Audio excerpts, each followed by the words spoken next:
Hello everyone, I'm Yue Wu. Today I'm gonna present my corporate governance report of AT&T. My presentation contains four parts: AT&T's brief introduction, management team, financial situation, and its corporate governance practice. First of all, let's get started with a brief introduction. AT&T originally began as Southwestern Bell Corporation in 1983 as one of the 7 regional Bell Corporating companies.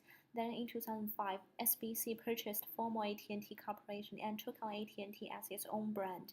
Now AT&T is one of the world's largest telecommunications companies with more than 132 billion US dollars revenue in 2014.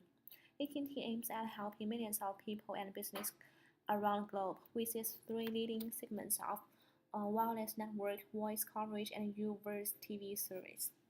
Up to December 2014, AT&T has over 120 million customers in over 225 countries.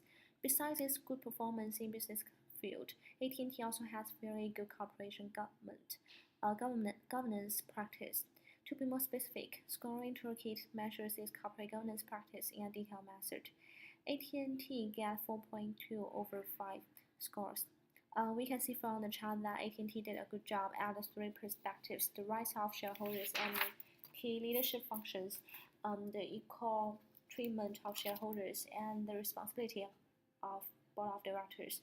Their consultative management style, a strong sense of social responsibility, and well-implemented rules and policies may contribute to their comparatively higher scores. While AT&T still needs to spare more efforts on the role of stakeholders and disclosures and transparencies, especially in the situation that Mr. Randall Stephenson is both the chairman of the board of directors and CEO of AT&T, so the potential conflicts of interest issue is deeply concerned. AT&T should also focus more on the social comments, which might influence AT&T's brand image in the long run.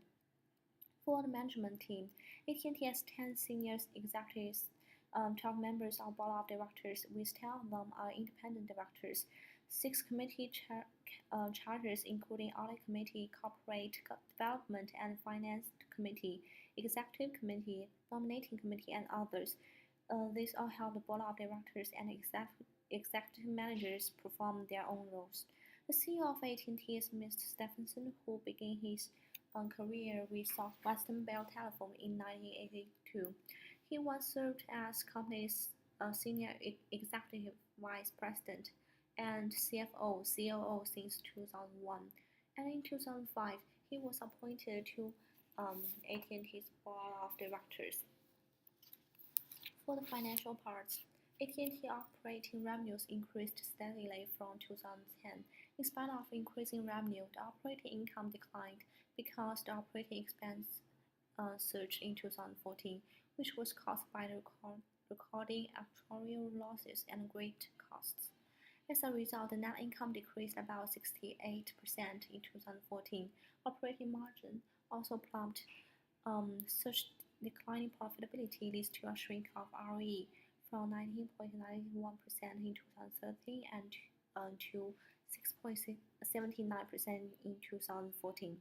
In terms of the performance of AT&T in stock market, the current stock market price is $34.86 with market capital of 180.93 billion, and the PE ratio is 31.6. As for the corporate governance practice, I analyzed it according to a SWOT method. Strength: obviously, the comprehensive system of corporate governance is a main strength. Except for the directors, the board of direct committees, who take in the main leadership of the whole company, AT&T also has comprehensive written policies and procedures to protect stakeholders' rights by monitoring, rulemaking, and decision-making. All stakeholders have the rights to get relevant and material information timely and regularly. Decisions are made by the board of directors and management, and decisions are clearly disclosed. And the executive compensation pay principles and policies make sure that the payment of executives would be directly related to their performance. Weakness: one of the weaknesses worthy of mention is that AT&T does not separate the chairman of the board and the CEO apart. Randall Stephenson takes three positions of chairman, CEO, and president of AT&T. Although AT&T claims that the board believes Ms. Stephenson is capable of working for the best interests of AT&T and its stakeholders, the potential conflicts of interest may also exist. Opportunity. AT&T displays its social responsibility in a good manner, investing in the disaster response, technology innovation, and environment protection. These all help AT&T build fame and prestige.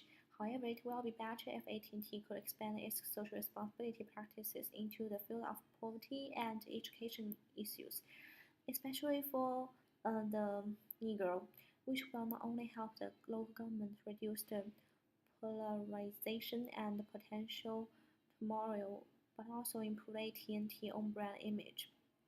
But as one of the leaders in the telecom industry, AT&T is under the supervision of the whole society. AT&T was once criticized because of its support of ALEC, and recently AT&T lobbying efforts is under scrutiny by a group of people who require a company to publicly disclose the amount of money it is spending on the lobby at the state level and in its support of lobbying groups. But according to the reports of 2015 annual meeting, the proposal was defeated by a vote of 66.4% against, a result that could lead AT&T to a worse situation. So AT&T should face the problem trying to find a solution both satisfying the appeal of the society and the interest of shareholders. That's all for my presentation. Thank you.